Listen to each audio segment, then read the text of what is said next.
Assalamualaikum warahmatullahi wabarakatuh.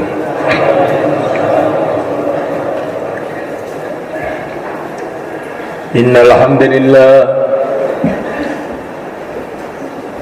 hamdalillah nasta'inuhu wa nastaghfiruhu wa nu'minu bihi wa natawakkalu alayhi wa na'udzu bihi min shururi anfusina min sayyiati a'malina. من يهديه الله فلا مضل له ومن يضلل فلا هادي له. أشهد أن لا إله إلا الله وحده لا شريك له وأشهد أن سيدنا ومولانا محمدا عبده ورسوله. اللهم صل وسلم وبارك عليه وعلى آله وأصحابه والتابعين لهم إلى يوم القيامة. أما بعد، فقد قال في كتابه الكريم: إن الذين قالوا ربنا الله ثم استقاموا تتنزل عليهم الملائكة ألا تخافوا ولا تحزنوا وأبشروا بالجنة التي كنتم توعدون. نحن أولياؤكم في الحياة الدنيا وفي الآخرة ولكم فيها ما تشتهي أنفسكم ولكم فيها ما تدعون نزلا من غفور رحيم. ومن أحسن قولا ممن دعا إلى الله وعمل صالحا وقال إنني من المسلمين. ولا تستوي الحسنة ولا السيئة ادفع بالتي هي أحسن فإذا الذي بينك وبينه عداوة كأنه ولي حميم. وما يلقاها إلا الذين صبروا وما يلقاها إلا ذو حظ عظيم.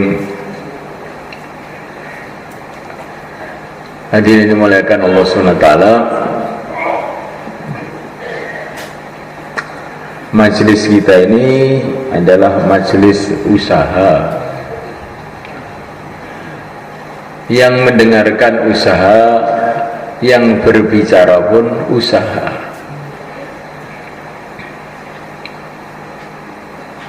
Usaha perkara yang sangat penting, bahkan yang terpenting dalam kehidupan manusia,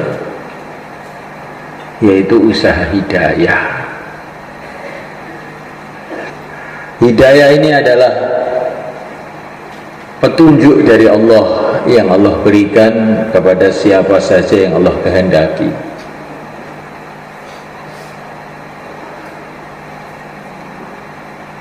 Kalau hidayah itu masuk di dalam hati seseorang,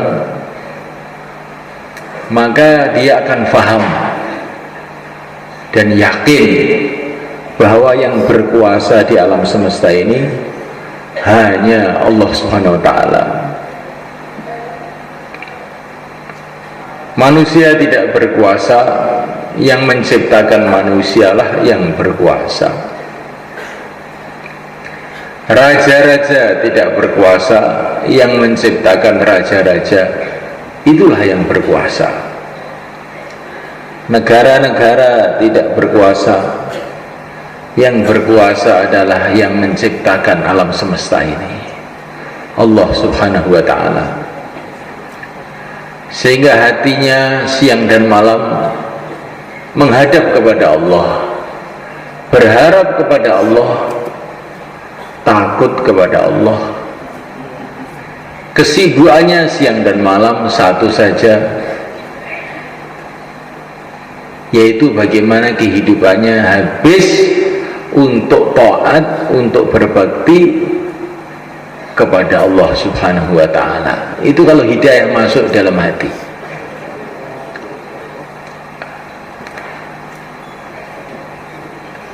Yang dipikirkan siang dan malam bagaimana mendapatkan ridha Allah.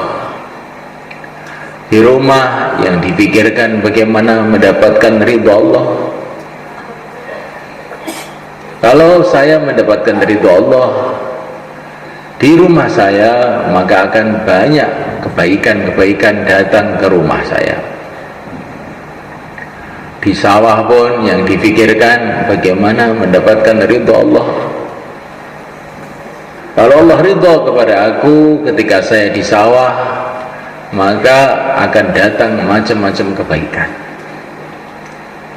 Di kantor, di istana, di daratan, di lautan, di mana saja, yang dipikirkan hanya satu, bagaimana Allah ridha kepada aku. Kalau Allah ridha kepada aku, selesai semua masalah. Tetapi kalau Allah tidak ridha kepada aku, walaupun dunia seisinya menjadi milik saya, akhirnya celaka juga. Ini kalau hidayah masuk dalam hati. Kalau hidayah tidak masuk dalam hati, perasaannya kalau saya dapat uang, saya akan beruntung. Kalau saya mendapatkan jabatan, saya akan beruntung. Kalau saya tidak mendapatkan jabatan, saya akan celaka. Ini kalau hidayah tidak ada dalam hati. Bukankah Fir'aun telah mendapatkan jabatan? Apakah jabatan mendatangkan kebahagiaan, kemuliaan kepada Fir'aun? Bukankah Persia telah punya negara separuh dunia? Apakah negara mereka menyelamatkan mereka? Bukankah Romawi telah punya kerajaan besar? Apakah kerajaannya itu berguna bagi mereka? Tidak. Ini kalau orang dapat hidayah itu begitu. Hanya kalau saya dapat ridho Allah saja, saya akan selamat. Dunia semua akan saya tinggalkan. Dunia bukan ukuran kesuksesan. Dunia bukan ukuran keberuntungan. Keberuntungan adalah kalau dapat ridho pencipta dunia ini. Keberuntungan bukanlah kalau kita mendapatkan dunia. Keberuntungan kalau kita meninggalkan dunia dengan dapat ridho Allah. Ini kalau hidayah masuk itu begitu. Hadirin dimulakan Allah Ta'ala, kalau hidayah itu masuk di dalam hati seseorang, maka yang dulunya cita-citanya dunia berubah. Cita-citanya adalah akhirat. Dunia kelihatannya dulu itu hebat betul, tapi setelah hidayah itu masuk dalam hati, dunia itu kecil, nggak ada apa-apanya. Sebelum hidayah masuk dalam hati, raja-raja itu tampaknya gagah-gagah. Setelah hidayah masuk dalam hati, raja itu kasihan melihat raja-raja itu. Kayak Uqbah bin Amir radhiyallahu ta'ala anhu, ketika datang ke Persia, melihat orang Persia, istana-istananya megah, pasukan-pasukannya hebat, permadani-permadani dihampar yang begitu indah, kursi-kursi dari emas di istana Persia. Uqbah itu malah kasihan melihat orang Persia itu. Hidup sekali, dosanya banyak, akhirnya ke neraka. Urip kaya ngono ku urip apa? Ini kalau hidayah itu masuk dalam hati itu, orang itu melihat orang-orang yang tidak beriman, melihat orang yang sibuk dengan urusan dunia, meninggalkan agama, itu kasihan, melas. In taskharu minna fa inna naskharu minkum kama taskharun. Orang-orang kafir mengejek Nabi Nuh, maka Nabi Nuh mengatakan, kamu mentertawakan saya saya ini juga mentertawakan kamu. Orang dunia melihat orang agama itu tertawa. Orang kok di masjid aja itu, apa nggak makan nasi toh itu. Lah orang agama melihat orang dunia juga tertawa. Orang kok ngurus dunia, apa nggak mati tuh itu orang tuh. Sudah mau mati aja kok mikir dunia aja. Kuburannya sudah jadi itu. Jadi semulaikan otak ini masalah hidayah semulaikan. Kalau hidayah belum masuk di dalam hati, pokoknya yang hebat itu dunia, yang terpenting itu dunia, kesuksesan itu dengan dunia, malapetaka itu dunia, wah dunia. Tetapi kalau hidayah itu masuk dalam hati, dunia itu kecil, akhirat inilah perkara yang besar. Amma yatasaalun 'anil naba'il 'azim. Berita akhirat inilah berita besar. Berita dunia, orang mati, orang sakit, orang hidup, orang mati, orang kaya, orang miskin, orang jadi pejabat, orang lepas dari jabatan, berita kecil. Berita besar itu orang ke surga, orang ke neraka, inilah berita besar. Berita akhirat inilah berita besar. Karena akhirat itu adalah kekal abadi selama-lamanya. Dan kalau hidayah itu masuk dalam hati semulaikan, maka timbul perubahan dalam sikap. Saya sekarang harus siap-siap akhirat. Karena akhirat ini saya pikir, enggak saya pikir, akhirnya datang juga. Maka saya harus siap sekarang. Ini kalau hidayah itu masuk dalam hati. Nah, mulaikan Allah SWT akhirnya isti'dad lil maut qabla nuzuli, siap-siap mati sebelum kedatangan mati. Ini kalau hidayah masuk di dalam hati. Kalau hidayah tidak masuk dalam hati itu tambah hari, tambah sibuk mikirkan dunia, risaunya dunia, prihatinnya dunia, gembiranya dengan dunia.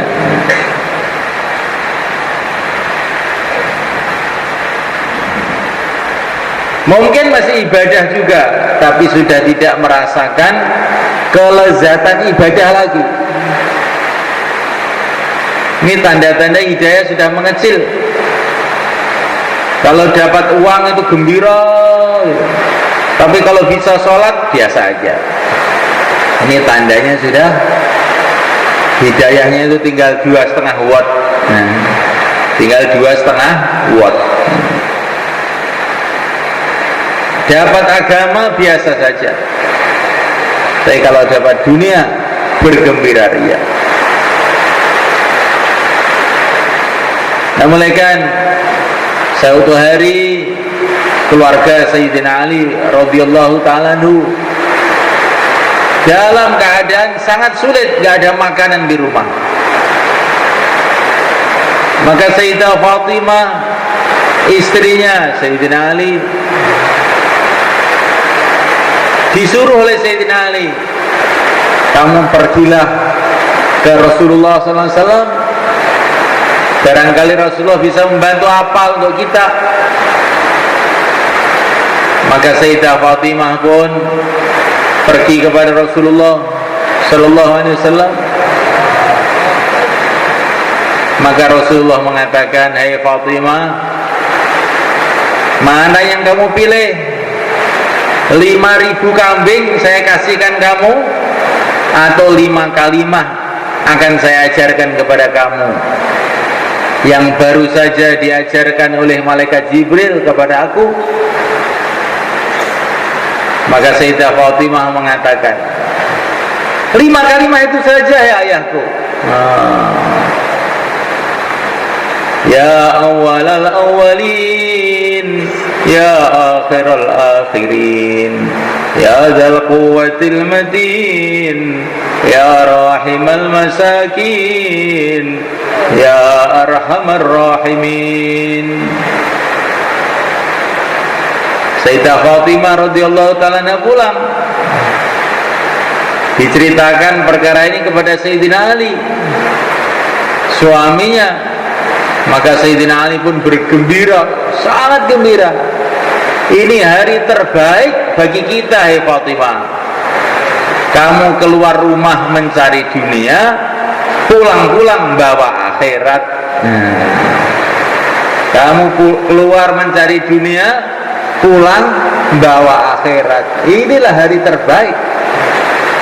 Ini cara berpikirnya orang-orang ahli hidayah.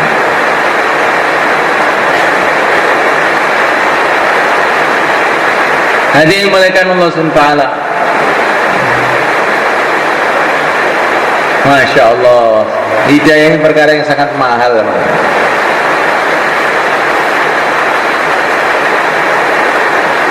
Dan hidayah ini adalah pemberian Allah kepada siapa saja yang Allah kehendaki.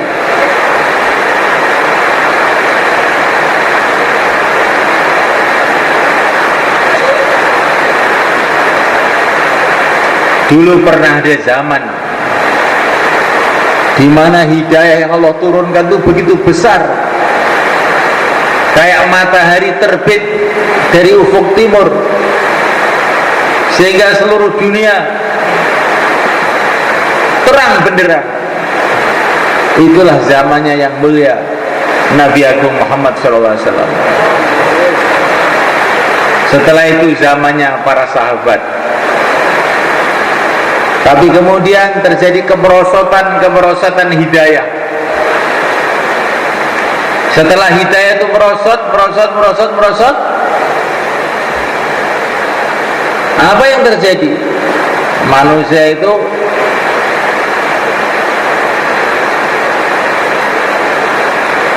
terseret oleh fitnah-fitnah,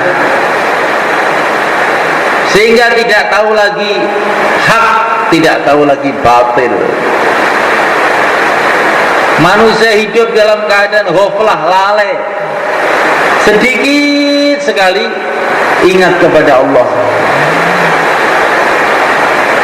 Manusia sibuk dengan urusan-urusan dunia, sehingga sedikit waktu untuk memikirkan akhirat yang selama-lamanya. Fitnah terus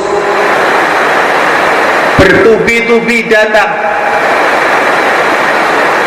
Digambarkan oleh yang mulia Nabi Agung Muhammad SAW. Takunu fitanun kamistil lailil mudlim, yusbihur rajulu fihi mu'mina wa yamsi kafira, yabi'u dinahu bi'aradin minad dunya.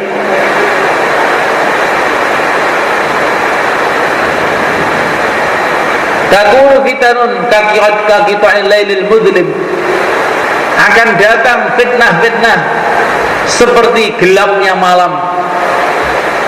Kalau malam sudah datang gimana? Gelap semua. Akan datang fitnah yang membuat jagat ini gelap semua. Saking gelapnya jagat itu, banyak orang yang pagi masih beriman, sore sudah jadi kafir. Naudzubillah.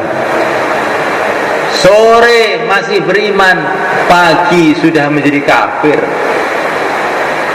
Yabi'u dinahu bi'aradin minad dunya, agamanya dijual dengan harta benda dunia.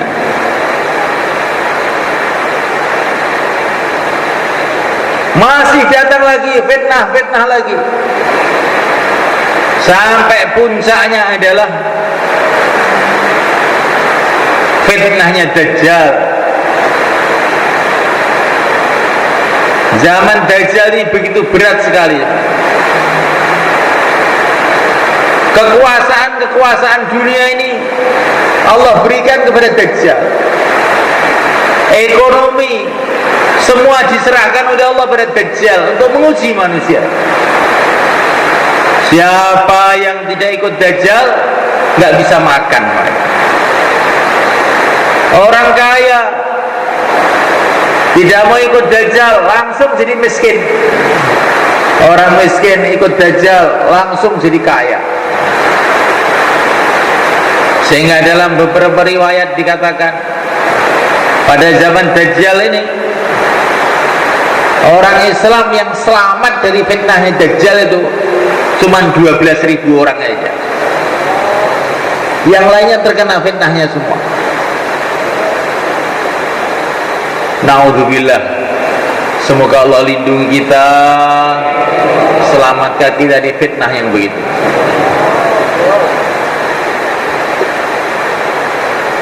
Hadirin dimuliakan. Jadi kita ini menghadapi zaman yang tambah hari tambah berat. La ya'ti zaman illa wa ma ba'dahu syarrun minhu, kata Nabi. Tidak akan datang satu masa kecuali setelahnya lebih berat lagi. Jangan kamu berharap pada zaman lebih ringan, tambah berat lagi itu zaman. Ujian tambah berat lagi. Maka kita ini harus hati-hati semuanya kan. Zaman tambah berat, fitnah tambah banyak, jagat tambah petang. Nah ini kalau hidayah ini tidak betul-betul besar di dalam hati kita, oh kita bingung di jalan. Nah mulaikan Allah Ta'ala, awal dari semua fitnah ini datang kepada umat ini, awalnya itu kapan? Awalnya adalah dengan wafatnya yang mulia Nabi Agung Muhammad SAW. Tidak ada musibah yang lebih besar kepada umat ini melebihi wafatnya yang mulia Nabi Agung Muhammad SAW. Ibaratnya zaman Nabi masih hidup itu jagat itu padang jinglang, terang benderang. Tapi begitu Nabi wafat itu langsung rep, gelap semua jagat. Sehingga orang-orang yang tadinya beriman itu banyak yang goncang dengan wafatnya yang mulia Nabi Agung SAW. Bahkan sebagian murtad. Maka Nabi mengatakan, kalau kamu kena musibah, ingatlah, tidak ada musibah yang lebih besar kepada umatku melebihi kematianku. Nah, melainkan Allah Ta'ala, Nabi mengatakan kurang lebihnya, kalaupun Dajjal datang, kalau Dajjal datang sedangkan Nabi masih ada, anak-anak kecil pun akan melempari batu, gak akan mau percaya sama Dajjal. Tapi akhir zaman umat dalam keadaan lemah, maka ketika Dajjal datang berbondong-bondong manusia itu pada ikut Dajjal.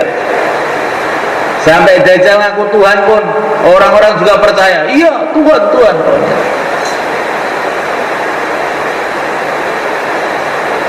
Jadi semulaikan Allah Ta'ala, musibah terbesar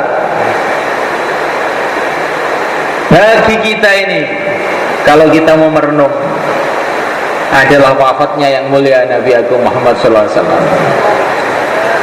Alangkah indahnya zaman dulu, kan? Umat ditunggui oleh Nabi, dipimpin langsung oleh Nabi. Nabi mendapatkan bimbingan langsung dari Allah.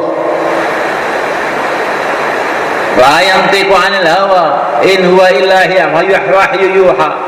Wa ma yantiqu 'anil hawa in huwa illa wahyu yuha. semua perkataannya langsung dibimbing oleh Allah. Jibril hari-hari datang memberikan bimbingan kepada Nabi.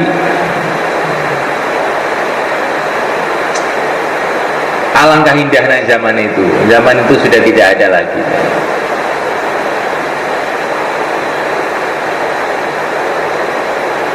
Sayyidina Anas Ibnu Malik radhiyallahu anhu mengatakan, ketika Nabi datang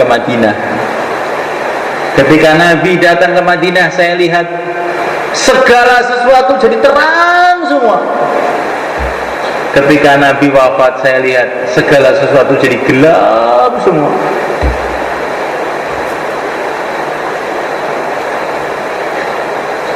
Nah, malaikat Allah Ta'ala, utusan Allah di tengah-tengah umat pada waktu itu.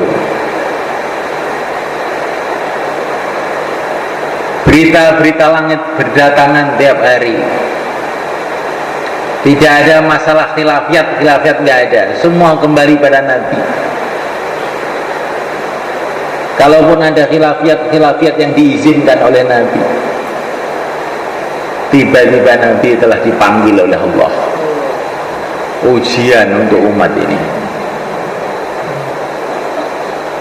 Nah, malaikat Allah SWT, Sayyidina Amul Hasan rahimahullah, beliau mengatakan, berjumpa dengan Nabi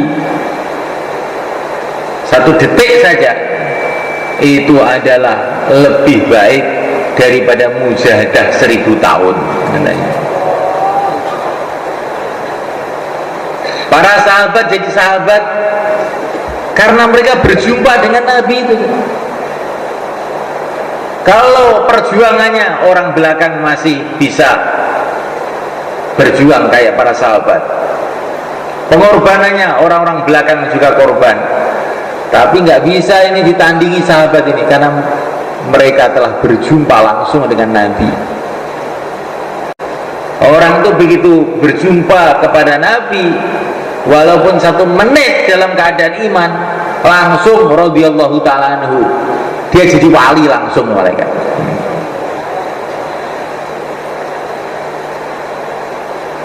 Masya Allah malaikat.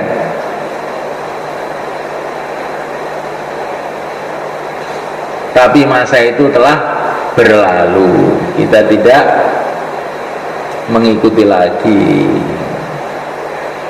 Tetapi Allah SWT yang Maha Rahman yang Maha Rahim memberikan kepada kita umat akhir ini amalan-amalan sebagai gantinya kita kehilangan Rasulullah itu.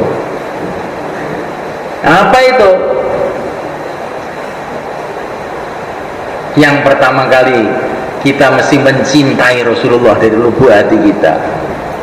Karena Nabi mengatakan al-mar'u ma'aman ahabba, orang akan dikumpulkan oleh Allah bersama orang yang dia cintai.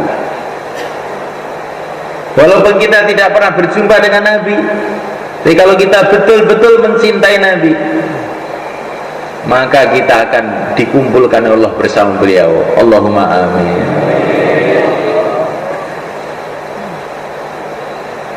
Minimalnya tanda cinta Nabi itu, kalau dengar nama Nabi itu gembira. Allahumma sholli wa sallim wa barik alaih. Orang kok mendengar nama Nabi tidak terkejut, itu termasuk sendablek-ndableknya makhluk di dunia ini. Itu sudah ndableknya itu tidak karuan. Itu bahaya besar telah menunggu dia. Nah, malaikat Allah Ta'ala mencintai Nabi. Bagaimana mencintai Nabi? Banyak baca cerita-cerita mengenai kehidupan Nabi, kehebatan Nabi, kemuliaan Nabi, perjuangan Nabi, sayangnya Nabi kepada umat. Ini senantiasa kita baca, kita dengar, sehingga timbul kecintaan. Tidak ada makhluk di dunia ini yang lebih sayang kepada kita melebihi Rasulullah SAW. Tidak ada makhluk di dunia ini yang lebih berjasa kepada kita melebihi Rasulullah SAW.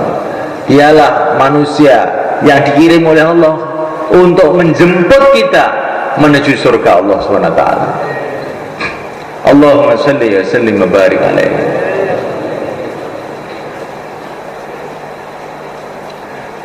Cinta kepada Nabi, akhirnya cinta kepada apa saja yang berkaitan dengan Nabi, cinta dengan sunnah-sunnah Nabi, cinta dengan keluarga Nabi, cinta dengan perjuangan Nabi, cinta dengan umat Nabi. Ini semua adalah bagian daripada cinta kepada yang mulia Nabi Agung Muhammad SAW. Kalau cinta kepada Nabi, mesti cinta kepada sunnahnya, mesti cinta kepada umatnya, mesti cinta kepada perjuangannya. Tidak mungkin tidak. Orang cinta kepada Nabi, tidak cinta pada sunnahnya, itu adalah kebohongan.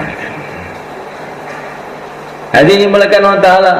Kemudian gantinya yang kedua, supaya kita ini walaupun gak pernah ketemu Nabi, masih nyantol dengan Nabi, masih ikut Nabi, apa? Menghidupkan sunnah-sunnah Nabi. Barang siapa menghidupkan sunnah Nabi, maka berarti mencintai Nabi.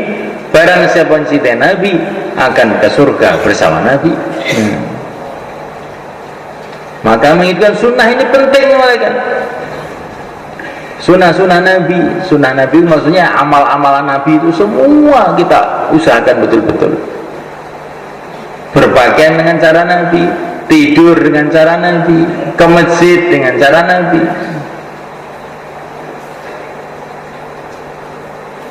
Akhlaknya Nabi. Bagaimana akhlak Nabi? Idfa billati hiya ahsan fa idzal ladzi bainaka wa bainahu adawatun ka'annahu waliyyun hamim. Kalau ada berbuat jahat, ditolak itu perbuatan jahat itu dengan berbuat baik. Insyaallah, malaikat. Nah, kalau kita menghidupkan sunnah-sunnah Nabi, sunnah dalam urusan ibadahnya, sunnah dalam urusan dakwahnya, sunnah dalam urusan akhlaknya, Masya Allah, malaikat, maka dijamin kita akan bersama beliau nanti di akhirat. Kemudian malaikat, supaya kita ini nyambung dengan Nabi itu, banyak selawat kepada Nabi. Dalam satu hadis dikatakan, orang yang paling dekat kepada aku pada hari kiamat adalah yang paling banyak baca selawat kepada aku. Apalagi hari Jumat, malam Jumat, banyak baca selawat ini, waktu baca selawat.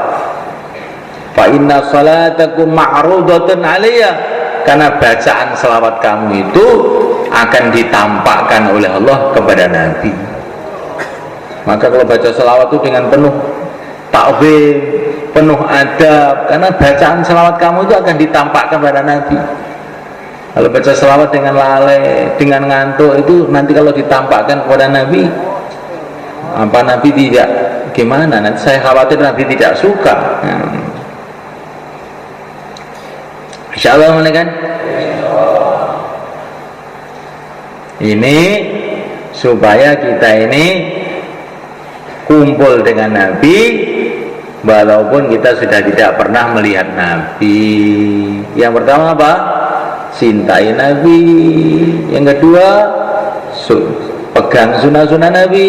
Ketiga, banyak selawat kepada Nabi. Insyaallah, kan? Kita ingin berubah sekarang ini juga. Orang ini semulaikan, kalau sudah fitnah itu banyak itu perasaannya biasa aja. Seperti petani, petani ke sawah kena lumpur, kena telek, kena kletong, sudah nggak peduli, biasa aja petani. Tapi kalau orang yang pakaiannya bersih gitu, kena lumpur dikit tuh langsung dia sedih. Lah begitu juga manusia itu, kalau sudah banyak kena fitnah, perasaannya itu sudah enak aja, nggak apa-apa, biasa. Padahal itu saking parahnya. Seperti orang kalau sudah sakit, sakitnya sudah keras sekali, itu malah nggak merasa sakit. Kayak orang sudah stroke tuh, malah kan tangannya nggak bisa digerakkan, bahkan tangannya, kakinya itu karena sudah saking parahnya, Disunyuk api pun juga nggak terasa. Diiris pun nggak terasa karena sudah sakitnya sudah parah. Kemudian malaikat, musibah yang paling besar yang datang pada umat ini apa itu? Hilangnya masyarakat sahabat. Hilangnya apa? Masyarakat sahabat. Di setelah Nabi itu ada masyarakat yang namanya masyarakat sahabat. Pusatnya di Madinah zaman dulu. Itu masyarakat yang 100% itu dapat ridho Allah semua. Masyarakat yang 100% wali semua. Pejabatnya, rakyatnya, petaninya, pedagangnya, tukang pijetnya, tukang cantuknya, santrinya, ulamanya, 100%, tentaranya, jenderalnya, kopralnya, semua wali Allah semua. Masyarakat percontohan itu pun telah hilang. Nah, Rasulullah wafat itu kalau ada orang itu bingung pergi ke Madinah, langsung sejuk seger lagi. Nah, yang tadinya bingung kemudian tidak bingung lagi, yang tadinya malas tidak malas lagi. Ini ceritanya orang bukan sahabat mereka. Kalau saya lagi malas ibadah, maka pergi ke Madinah, melihat ibadahnya orang Madinah itu langsung nanti berbulan-bulan sudah seger lagi. Nah, kalau loyo saya pergi lagi, sehat lagi. Dan masyarakat seperti itu sekarang sudah tidak ada. Kalau orang Magetan pergi ke Sarangan, ingin melihat apa? Melihat danau, telaga pasir, ya kan? Pergi ke Madiun, lihat bangunan-bangunan. Lihat, pergi ke Kuala Lumpur, lihat itu Polmas, apa namanya? Petromas, oh, bukan Polmas ya. Tapi zaman dulu itu orang pergi ke Madinah bukan mau lihat bangunan, mau lihat amalan orang Madinah. Dah, di Madinah itu nggak ada bangunan indah pada waktu itu. Masjidnya pun dari gelugu-gelugu kurma. Kalau hujan pada bocor, tapi orangnya tuh indah-indah kan. Orangnya tuh indah-indah. Masyarakat itu sudah tidak ada. Nah, terus sekarang bagaimana? Gantinya itu bagaimana? Padahal ini wujudnya masyarakat sahabat ini penting. Kalau tidak ada masyarakat sahabat, maka umatnya akan kebingungan mengamalkan agama itu. Ya, sebagai gantinya tidak ada rotan akar pun jadi, ya, maka kita bentuk masyarakat masjid. Nah, kita hidupkan masjid kita dengan 5 amal masjid, maka di situ akan ngumpul orang-orang yang ingin agama, akan ngumpul orang-orang yang risau mengenai kehidupan akhirat, akan ngumpul orang-orang yang menghidupkan sunnah Nabi. Maka itu akan jadi wakilnya para sahabat di kampung-kampung. Insyaallah malaikat.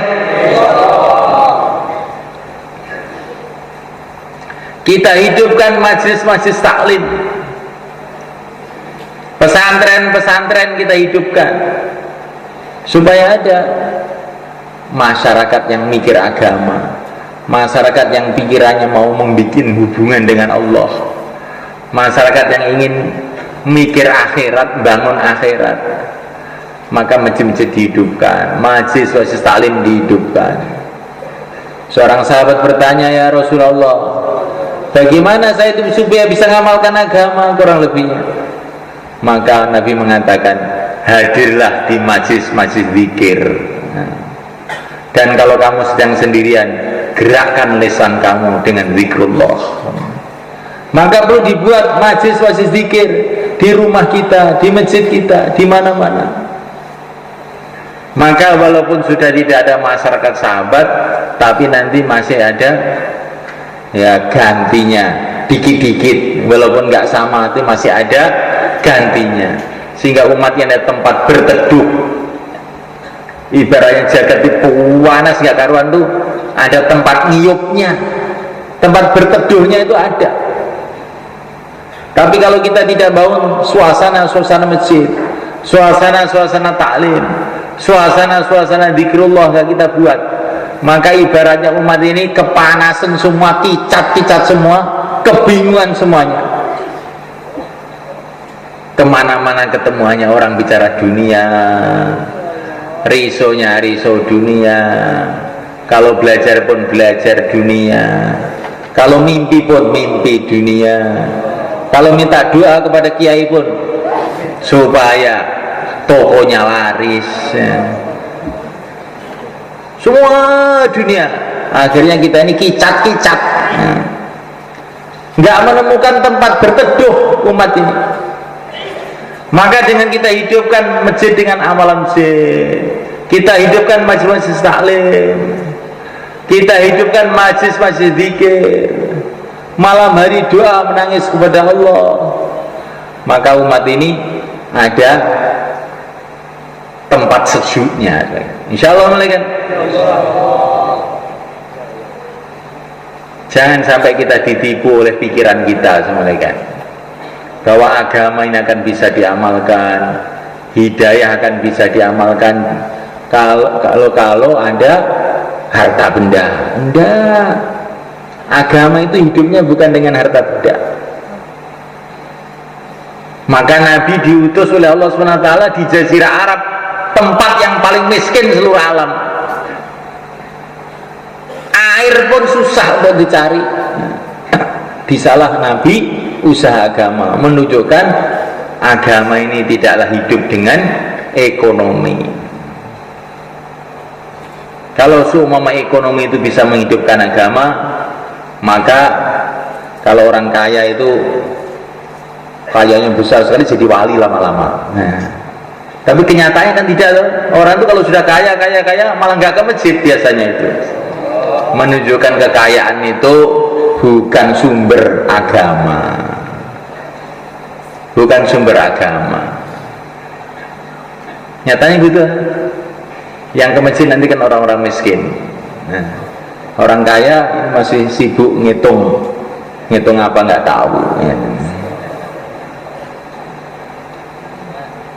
Agama ini juga bukan hidup dengan politik, semalakan bukan.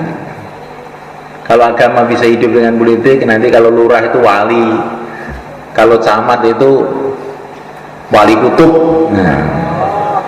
kalau bupati wali abdal, sudah tahu apa namanya. Tapi nyatanya kan tidak.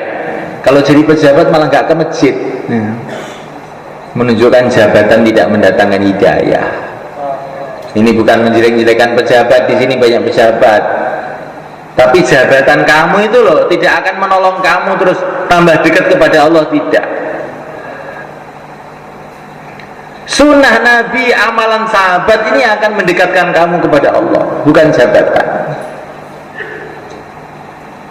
Insya Allah malaikat. Ekonomi juga tidak mendekatkan kepada Allah.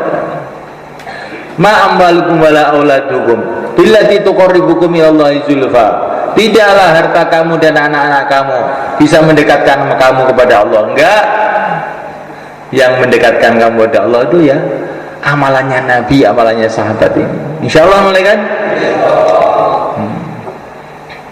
Nah sekarang ini supaya kita bisa mengamalkan amal Nabi lagi, supaya kita ini bisa membentuk masyarakat sahabat lagi. Caranya bagaimana?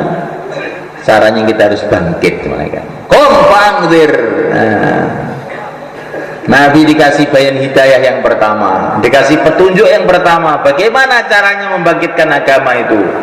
Kompangdir, bangkit, berikanlah peringatan, bukan ijlis wangtadir, duduk tunggu orang. Kalau ada orang datang, alhamdulillah. Nah, kalau tidak ada ya sudah, sama-sama tidur aja. Tidak begitu. Untuk bangkitnya agama itu kompak ngedir, ini tertibnya. Bangkit dan berikan peringatan. Wa rabbaka fakabbir. Kemudian setelah bangkit itu apa?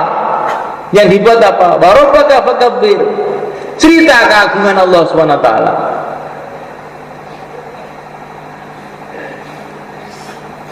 Yang agung hanya Allah. Yang selain Allah itu kecil.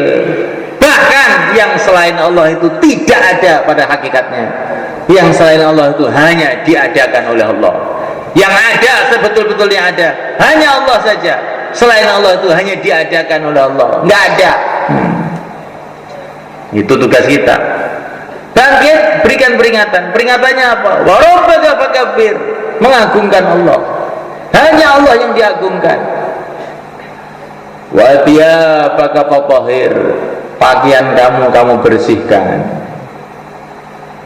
Apa maksudnya? Kata para ulama, pakaian dibersihkan itu kita bangkit dengan niat memperbaiki diri kita. Kita bukan mau menyombongkan diri di depan umat. Kita ingin dandani awak. Kita ingin memperbaiki diri, memperbaiki imannya, memperbaiki ibadahnya, memperbaiki akhlaknya. Insyaallah kan? Warujah fahjur. Yang kotor-kotor tinggalkan semua. Ngomong kotor tinggalkan. Akhlak yang kotor tinggalkan. Perbuatan yang kotor tinggalkan. Wala tamnun tastaksir. Jangan kamu berkorban dan kamu merasa pengorbanan kamu sudah banyak. Korban-korban untuk agama, tapi merasa pengorbanan kita ini sedikit begitu. Itu diantara makna wala tamnun tastakbir. Kalau orang mau beli sepeda motor, dia keluarkan uang 10 juta, wajar. Tapi kalau mau beli mobil Mercedes 10 juta ditertawakan orang. Kok 10 juta? Ini 500 juta belum dapat kan? Itu 10 juta kalau Mercedes bannya aja belum dapat. Nah, kalau mau beli surga berapa? Berapa juta mau dikeluarkan? Malaikat Allah Ta'ala. Untuk bikin jembatan depan itu dari timur kali ke barat kali diperlukan 2 miliar. Kalau dari Padang Mahsyar mau dibikin jembatan untuk menuju surga, berapa miliar kamu keluarkan? Untuk jabatan dunia berapa juta kamu keluarkan? Untuk jabatan surga berapa banyak kamu keluarkan? Wala tamnun tastakbir. Jangan kamu berkorban dan merasa sudah banyak pengorbanannya. Dibanding apa yang kita tuju, pengorbanan apapun kecil, belum ada apa-apanya. Kemudian di dalam keluar dalam perjuangan agama ini pasti akan banyak ujian. Wali rabbika fasbir, maka bersabarlah karena Tuhan kamu. Karena yang mendatangkan ujian-ujian ini hakikatnya Allah Subhanahu wa taala. Maka kamu sabar aja, Allah sudah tahu semua. Jangan kamu mengatakan saya maunya dakwah sungguh-sungguh, tapi ada masalah ini, ada masalah ini, akhirnya saya loyo, nggak kuat saya. Oh, jangan begitu. Yang mendatangkan masalah itu Allah untuk menguji kamu. Tambah banyak masalah, tambah istiqomah kita dalam agama. Insyaallah mulai kan? Orang-orang yang mulia, para nabi, para rasul itu ciri khasnya itu tambah banyak masalah, tambah istiqomah. Di tengah-tengah kerajaan Fir'aun tambah istiqomah. Itulah Nabi Musa, Nabi Harun. Di tengah-tengah kerajaan Namrud tambah istiqomah. Itulah Nabi Ibrahim. Di tengah-tengah kaum yang keras kepala tambah istiqomah. Itulah Nabi Nuh. Maka tambah banyak masalah, tambah istiqomah. Karena yang mendatangkan masalah itu Allah, dan hanya Allah pula yang bisa menyelesaikan masalah. Insyaallah malaikat. Kita jangan mikir banyak-banyak, pokoknya terus saja istiqomah dalam agama, sambil nangis kepada Allah, istighfar kepada Allah, nggak ngerti-ngertinya, tahu-tahu sampai surga Allah, belak, wes gak usah seolah meneh, gak usah ngomong meneh, gak usah susah meneh, gak usah mikir rumah meneh, gak usah mikir bojo meneh. Bidodari wis keleleran berang-berang ewu. Ngono kuwi ae. Nek ning donya niki nggih pun wonten mawon Pak susah niku nggih. Kadang-kadang urusan ekonomi menyusahkan kita. Sudah ekonominya dapat, uangnya dapat, ambekannya mulai mengkis-mengkis. Ada aja. Badannya sudah mulai sehat, anaknya itu nggak bisa diatur, datang masalah lagi. Ini sudah tertata. Tetangga-tetangganya itu nggak mau bantu, malah musuhi. Pokoknya dunia ini memang dijadikan Allah tempatnya masalah, tempatnya ujian. Kalau ingin enak di surga Allah, maka kalau kita dapat masalah di dunia ini, kita katakan wajar, dunia ya sing ngene iki. Dunia ini mulai zaman Nabi Adam, orangnya baru beberapa biji juga sudah masalah. Qabil Habil gelut. Dunia masih, ini belum ada negara, belum ada kampung, belum ada apa. Penduduknya semua anaknya Nabi semua, itu pun juga sudah ada masalah. Kenapa? Karena dunia ini diciptakan oleh Allah memang untuk uji, makanya masalah terus. Kalau ingin enak, sebentar lagi, insya Allah malaikat. Untuk itu semulaikan, supaya kita ini mengarungi akhir zaman ini dengan selamat, sehingga kita mati dalam ridho Allah, maka kita usaha sekarang habis-habisan semulaikan, kita bangkit, fangdir, sebagaimana bangkitnya Rasulullah SAW untuk memikirkan agama ini. Maka yang niat untuk 1 tahun, 4 bulan, 40 hari, berapa hari saja, silakan berdiri ke timur, monggo.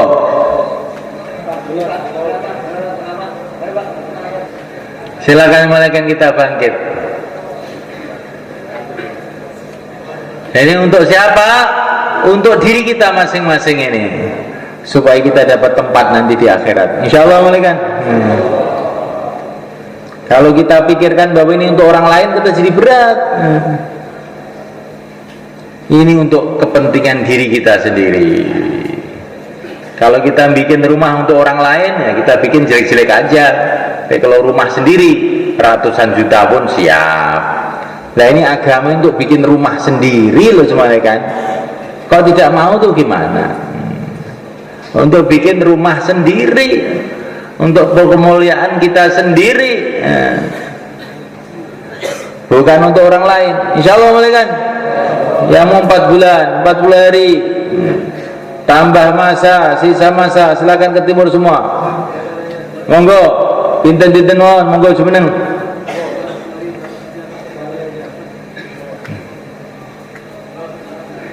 Oh, monggo taqabbalallah, jazakumullah.